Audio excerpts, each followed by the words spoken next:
Ja kažem, dobitnik je Metalac od tweeta do hita. Klijent Metalac, agencija Pioniri. Čestitamo na pobjedi, tu ih imamo na drugoj liniji. Dobar dan, Pioniri, kako ste? Kako se osjećate? Ja vas slabo čujem ili ih ne čujem uopće? Ili se oni mute raduju? Mi tebe sve čujem. Evo čujem ja vas. Super. Poštovanje, dobar dan. Čestitam vam. Vidim da kao i svaka dobra agencija klijenta uvijek imate pored ruke.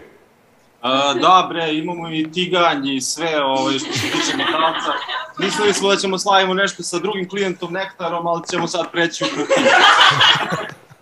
Dobro, u svakom slučaju, evo, branding je svugdje. Hvala klijentu koji nas je puštao da radimo sve što smo zamislili i što smo hteli, jel? Hvala žiriju, evo i ovdje naša Slavica iz žirija, da. Hvala ti, Slavice. I hvala